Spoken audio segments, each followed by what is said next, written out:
பிரியதர்ஷினி, நீங்க எப்படி பாக்குறீங்க? ஆளுநருடைய அதிகாரம் சம்பந்தப்பட்ட விஷயங்கள்ல வரும்பொழுது அதற்கான ரைட்ஸே அவருக்கு கிடையாது, அதற்கான அதிகார பவரே அவருக்கு இல்லாத ஒரு அதிகாரத்தை பயன்படுத்துறாரு, தவறா பயன்படுத்துறாரு, அரசியல் உள்நோக்கம் இருக்குன்ற ஒரு விமர்சனத்தை முன்வைக்கிறாங்களே.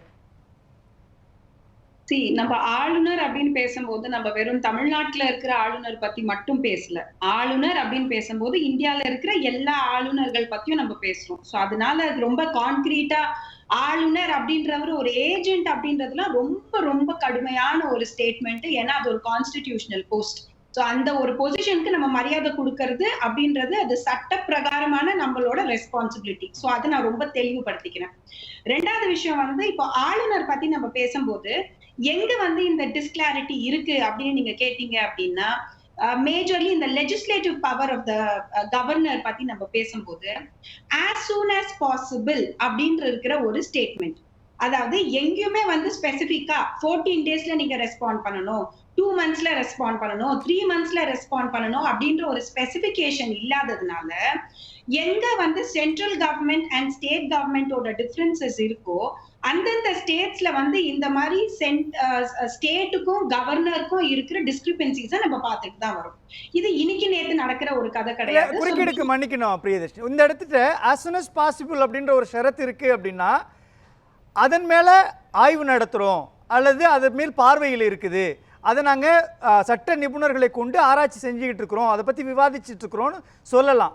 ஆனால் தமிழ்நாட்டினுடைய ஆளுநர் ஆர்.என். ரவி சொல்கிறாரு, ஒரு மசோதா கிடப்பில் இருக்குது அப்படின்னாலே அது நிராகரிக்கப்பட்டது தான் அப்படின்னு ஒரு ஸ்டாண்ட் எடுக்கிறாரு. அப்படின்றப்போ as soon as possible-க்கும் கிடப்பில் இருக்கிறது நிராகரிக்கப்பட்டதுன்றதுக்கான இடைவெளின்றது பாரதூரமாக இருக்கு இல்லையா? அவர் ஒரு பொலிட்டிக்கல் ஸ்டாண்ட் எடுக்கிறாருன்னு தானே அர்த்தம் அதில். அதுதான் நான் சொல்றேன். இப்ப நான் ஆர்.என். ரவி அவர்களை பத்தி ஸ்பெசிபிக்கா சொல்றதுக்கு விட, ஏன்னா இப்ப நம்ம கவர்னரோட பொசிஷன் பத்தி பேசும்போது கவர்னரோட பொசிஷனை கிளாரிஃபை பண்றதுதான் என்னோட ரெஸ்பான்சிபிலிட்டி. சோ நான் என்ன உங்களுக்கு சொல்றேன்னா, கவர்னர் அப்படின்ற ஒரு பொசிஷன்ல இருக்கிற யாரா இருந்தாலுமே அவங்க ஒரு லெஜிஸ்லேட்டிவ் பவரை யூஸ் பண்ணும்போது ஒரு மசோதா அவங்களுக்கு ஃபைனல் அசென்ட் கொடுக்கணும் அப்படின்னும் போது as soon as possible அப்படின்ற இருக்கிற ஒரு கிரே ஏரியா தான் கான்ஸ்டிடியூஷன்ல இருக்கிற அந்த ஒரு கிரே ஸ்டேட்மெண்ட்டை மட்டும் தான் வச்சுக்கிட்டு சென்டர் ஸ்டேட் ரிலேஷன்ஷிப் ஒழுங்கா இல்லாத ஸ்டேட்ல இந்த பிரச்சனைகள் நடக்குது. இது இன்னைக்கு நேத்து நடக்கிற விஷயம் இல்ல, வருஷகாலமா நடந்துட்டு இருக்கிற ஒரு ப்ராப்ளம்னு சொல்றாங்க. ஃபார் எக்ஸாம்பிள் தமிழ்நாட்டுல பாத்தீங்கன்னா சென்னா ரெட்டி அவர்கள் கவர்னரா இருந்த போது, ஜெயலலிதா அம்மா சிஎம்மா இருந்த போதும் இந்த ப்ராப்ளம் நம்ம ஃபேஸ் பண்ணோம்.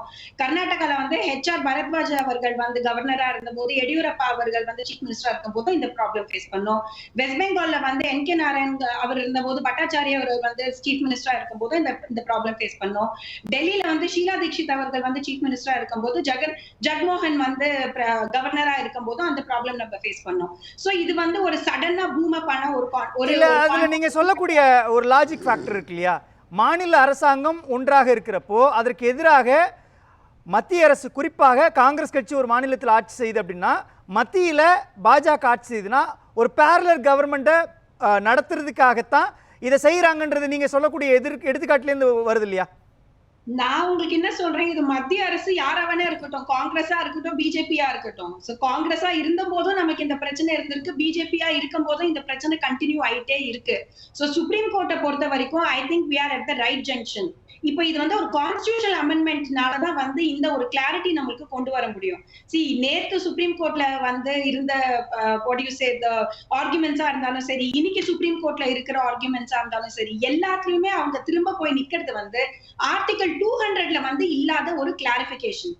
நம்ம கவர்மெண்ட் சைட்ல இருந்து, தமிழ்நாடு கவர்மெண்ட் சைட்ல இருந்து என்ன சொல்றாங்கன்னா, ஆர்டிகல் 200 இருக்கு, நீங்க அசென்ட் கொடுக்கணும், அசென்ட் கொடுக்கல நீங்க உங்களுக்கு நாங்க திரும்ப, அதாவது ரீகன்சிடரேஷனுக்கு நீங்க லெஜிஸ்லேச்சருக்கு அனுப்பிச்சிட்டீங்க அப்படின்னா, which is like ஒரு வாட்டி உங்ககிட்ட ஒரு மசோதா வருது, அதை நீங்க ரீகன்சிடர் பண்றதுக்காக திரும்பவும் அசெம்பிளிக்கு அனுப்பிச்சிட்டீங்க அப்படின்னா, அசெம்பிளி திரும்ப அதை பாஸ் பண்ணிடுச்சுன்னா திரும்ப கவர்னர் அதுக்கு அசென்ட் கொடுத்து ஆகணும். இதுதான் ரூல். அப்போ அவங்க சைட்ல இருக்கிற ஒரு என்ன சொல்றது, ஒரு சேஃப்டி பாயிண்ட் என்ன ஆயிடுதுன்னா, you have to respond as soon as possible. So இந்த as soon as possible அப்படின்றது it is a very unclear statement. இந்த ஒரு இது எப்படி அன்கிளியர் ஸ்டேட்மெண்ட் சொல்லுவீங்க நீங்க? ஏன்னா அரசியலமைப்பு சட்டம் உருவாக்கப்பட்ட பொழுது ஆளுநருக்கான அதிகாரம் எப்படி இருக்கும் அப்படின்றப்போ ஒரு டிஸ்கஷன் வர்றப்போ என்ன பண்றாங்க, நீங்க சொல்ற மாதிரி as soon as possible அப்படின்னு சொன்னாலும் கூட அவர் அதன் மேல நடவடிக்கை எடுக்கணும்ன்றதான உள்ளூர ஒரு அர்த்தமா இருக்குது. நீங்க உங்களுக்கு தெரிஞ்ச மாதிரி ஸ்டேட் கன்கரண்ட் லிஸ்ட் அப்படின்றப்போ அதில் மத்திய அரசுக்கான அதிகாரம் அதிகமாக இருக்கு இல்லையா? மாநில அரசுக்கான அதிகாரம், மத்திய அரசுக்கான அதிகாரம், கன்கரண்ட் லிஸ்ட், ஒத்திசைவு பட்டியல்னாலுமே கூட அதில் மத்திய அரசுக்கான அதிகாரத்தை தானே கொஞ்சம் எக்ஸ்ட்ரா வச்சு ஒரு பவரை உருவாக்கி இருக்கிறாங்க.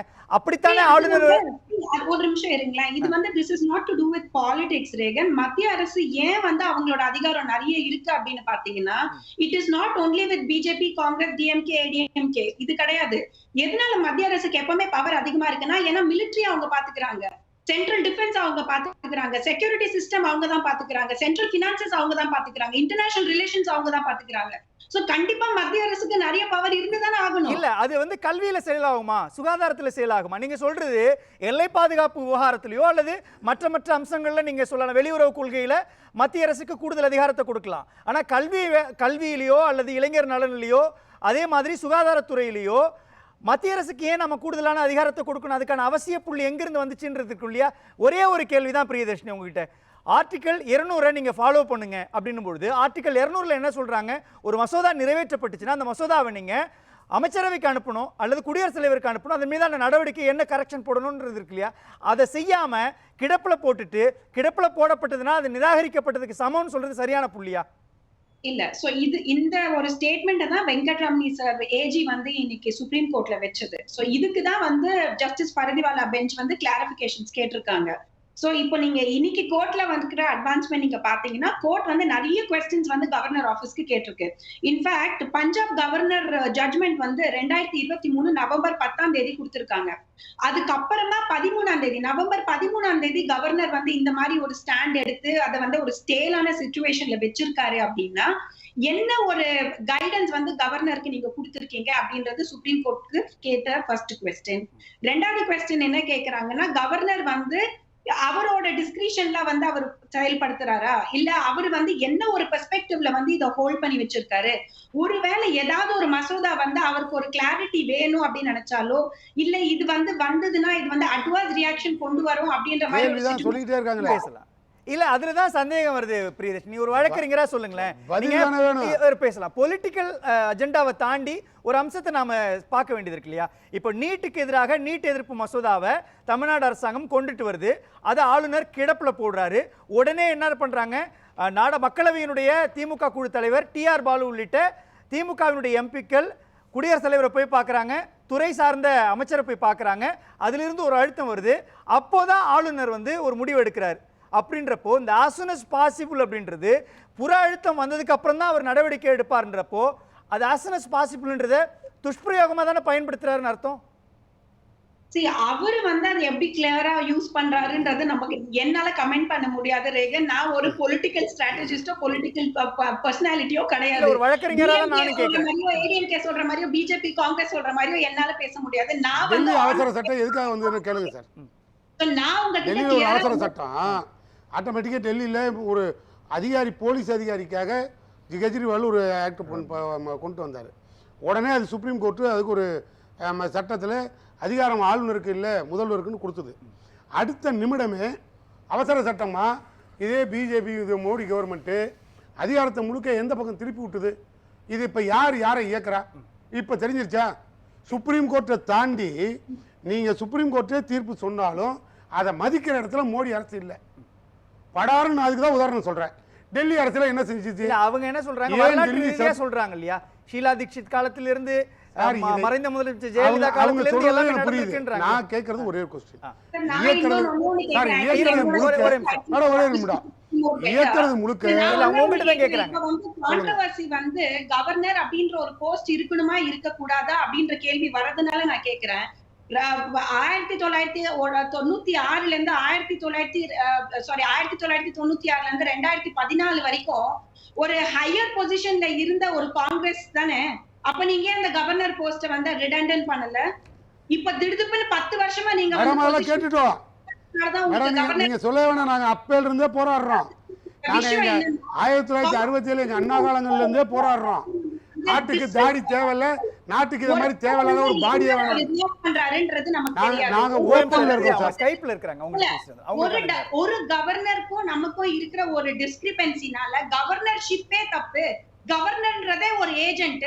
நீங்க வந்து தேவையில்லாத ஒரு பொசிஷன், கான்ஸ்டிடியூஷன்ல இருக்கிற ஒரு அத்தாரிட்டியை கேள்வி கேட்கறதுக்கு நீங்க எல்லாம் யாரு? நான் திரும்பி கேட்கிறேன், ஆளுநருக்கு என்ன அதிகாரம் இருக்குன்னு சுப்ரீம் கோர்ட் கேட்டா பதில் சொல்றதுக்கு நம்ம கிட்ட மிஸ்யூஸ் பண்றதுனால தானே கேக்குறாங்க. நான் என்ன கேக்குறேன், பவர்ஸ் மிஸ்யூஸ் பண்ண கூடாது. ஆளுநருக்கு என்ன அதிகாரம் இருக்குன்னு உங்களுக்கு சொல்ல முடியுமா? பேசலாம் இல்ல ஆளுநருக்கு அதிகாரம் ஒவ்வொருத்தங்களா நான் ஒரே நிமிஷம் இருங்க. இல்ல பேசலாம் சூர்யா.